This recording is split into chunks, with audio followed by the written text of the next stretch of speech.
Moving forward हम बात करते हैं एनाटॉमिकल प्लेन्स के बारे में, ठीक है। तो जब भी हम अपनी एक बॉडी को देखते हैं, हमने फॉर एग्जांपल ये शीट ले रखा है, वह हम उसको बीच में से डिवाइड करते हैं, जहाँ पे left and right side equal आए, उसको हम बोलते हैं सेजाइटल और मीडियन प्लेन, सेजाइटल और मीडियन प्लेन। और जब हम उसको लेफ़्ट और राइट को इक्वल नहीं करते हैं और कहीं भी किसी भी पॉइंट पे बट 90 डिग्री पे जब हम कटिंग करते हैं, उसको हम बोलते हैं पैरासेजाइटल। पैरासेजाइटल कौन सी जगह होगी, जहाँ से ये जो मीडियन है वो नियर होगा, वो वाला पार्ट इसका पैरासेजाइटल होगा, ठीक है। तो सेकेंड प्लेन इज़ पैरासेजाइटल।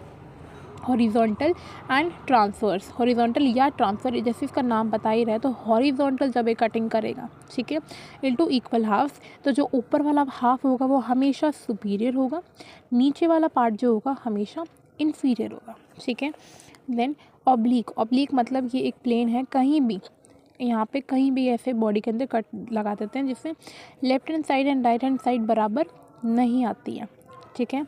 तो इसको बेसिकली कैसे भी काट सकते हैं, आपने देखा हो तो इसमें हमने फिर भी 90 डिग्री को बहुत ही इंपॉर्टेंस दी थी कि ऐसे काटा या ऐसे काटा, ऐसे काटा 90 डिग्री, बट यहाँ पे कोई भी एंगल 90 का नहीं बन रहा है, ठीक है। मूविंग नेक्स्ट टू कोरोनल और anterior posterior, as this name suggest, anterior posterior का मतलब क्या होता है, जहाँ पे एंटीरियर आगे वाला पार्ट अलग हो जाएगा और पोस्टीरियर पीछे वाला अलग। Let's see example of Apple, जो कि बहुत इजी होगा समझने के लिए। जब हम एप्पल को इस तरीके से काटते हैं, ये एप्पल है, बीच में से ऐसे काटते हैं तो वो इक्वल हाफ में डिवाइड हो जाता है। ये एंटीरियर पार्ट है उसका, ये पोस्टीरियर पार्ट है, तो उसको हम कोरोनल बोलते हैं, ठीक है, डिवीजन। नाउ अब ये तो हुआ बेसिक बात, इसके अलावा भी हमारे पास डिवीजन होती है। ये थी बेसिक डिवीजन जिसके हिसाब से हम किसी बॉडी पार्ट को अगर हम कट करते हैं तो हम बता सकते हैं कि ट्रांसवर्स करा है, पैरासेजाइटल, सेजाइटल, कोरोनल और अब्लिक, ठीक है। फिर आता है हमारा मतलब बहुत ही डिफाइंड वे के अंदर, ठीक है, जैसे कि जब हम आर्म पिट, ठीक है, आर्म पिट से लेके एंकल तक अगर हम डिवीजन को देखते हैं तो वो होता है मिड एक्सिलरी।